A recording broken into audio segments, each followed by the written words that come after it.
Lighting interiors with V-Ray may seem hard, but it's actually really easy. In this video, I will show you the main method step by step. Let's start. First, let's check if V-Ray is set as the render engine. Then, we need to define the aspect ratio and the resolution. There is a convenient drop-down menu with different presets and resolution options, but we can also type the resolution manually. Then, it's a good idea to add some render elements. There is no strict rule on how many we should use. We can even skip them. However, from my experience there are two that are almost unskippable. The denoiser is the first one, and holding Ctrl, I will select the light mix as well. While we are working, the NVIDIA Image Denoiser and Intel Open Image Denoiser are the best options. Now let's open the V-Ray Frame Buffer, the window where we will observe the render. By clicking on the teapot with the play button, we will initiate interactive render. You will probably notice that everything is black at the moment. This is because we don't have any lights yet. In this tutorial, we will use sun and sky, so I will create one. From the sun icon in the V-Ray toolbar, I just need to click in the viewport, hold and drag. Once I release, V-Ray will ask if we want to create a sky with the sun. Click yes. Move the sun target higher to illuminate the space. Here you will notice something else. By default we render the selected viewport, which I usually avoid. I prefer to render only the camera view and make changes in the other viewports. We can fix that easily. In the render settings there is a walk icon. We need to select the viewport we want to render, the camera view in our case, and click on the walk. Now I can work in the other viewports and still render the camera view. I will stop the interactive render using stop render to preserve the denoiser instead of abort render, which doesn't apply it. Let's focus more on the lighting itself. To do that, open the render settings again. In the V-Ray tab, go to Global Switches, Material Override, and enable it.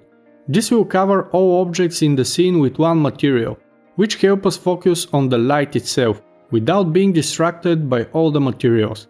We can choose to keep the bump, reflections and refractions if we want, for example to keep the light going through the curtains, or preserve the reflections.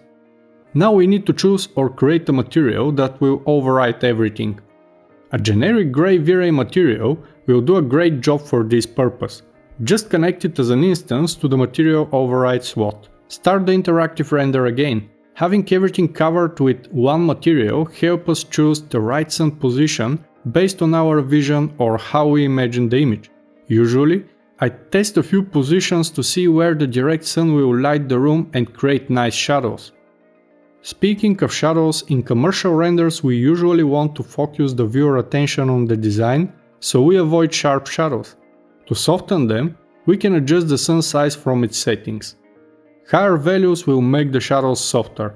In my case, I will use 13, which keeps them soft without making them too blurry.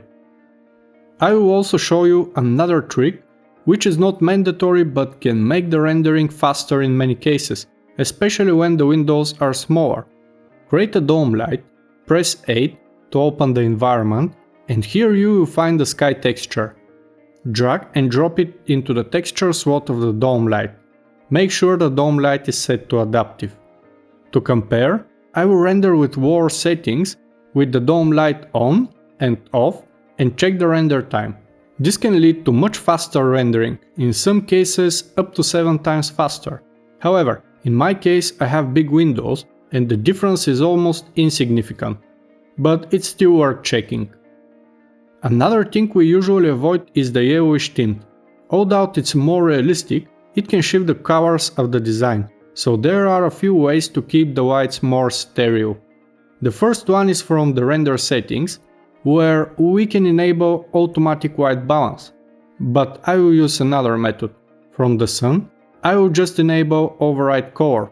This will use the color above, which by default is white. However, my image is a bit darker, so I will enable automatic exposure. Now there is a crucial step. Stop the render and transfer the exposure value to the camera. Then disable the automatic exposure. we will use the exposure as a base for the lighting from the sun and sky. If we have bright artificial lights and keep changing their intensity while automatic exposure is enabled, this can lead to very confusing results, because the exposure keeps adapting, making it harder to control the exposure properly. Now that the light is set, I will disable the material override and see how it looks with the materials. You can notice that the rug is overexposed, aka too bright, and that is expected to some extent. The material we used to override everything was grey, the automatic exposure was calculated based on it, and the rug is white.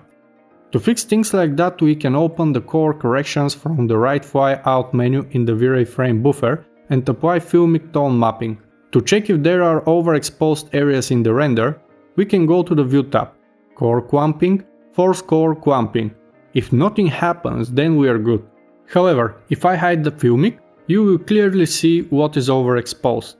Another thing we usually strive for in commercial renders is to avoid having very dark shadows and overly bright surfaces. In those cases, we can use the light mix we added at the beginning of the tutorial. With it, we can easily enable or disable different lights, or adjust their core and intensity. In my case, I will slightly reduce the sun intensity and probably increase the environment. This will raise the overall light in the space and reduce the direct light. My advice is to keep this under control, because if the lighting becomes too even, the render may start to look unrealistic and flat. It's time for the final rendering, so I will stop the interactive one and prepare the settings for higher quality. First, increase the resolution based on your needs. Then, go to the V-Ray tab. Here, we can choose the rendering mode. Progressive will render the image gradually, which is useful if we want to stop it once we are satisfied. Or bucket rendering, more optimized, but we have to wait until the whole image is finished. This time I will choose the buckets. Then we need to set the noise threshold. Lower values will produce cleaner results, but for a longer render time. However, value of 0.005 usually works well in most cases, and is widely used in many RV studios as a standard. After that, we need to increase the subdivisions in the light cache. Higher values will improve the image quality. Something between 2000 to 3000 works well for most interiors. The only thing left is the denoiser. The default V-Ray denoiser works best for final renders. Now we are ready, so we can click the render button. Okay, the render is done and we have more detail and a clearer image. We can tweak a thing or two in the filmic for some fine-tuning if needed, of course. Here we can also add different core corrections, just like in Photoshop. Now you will know how to set the lighting for interiors with V-Ray. If you want to see more content, check out my other videos and stay tuned for the next one.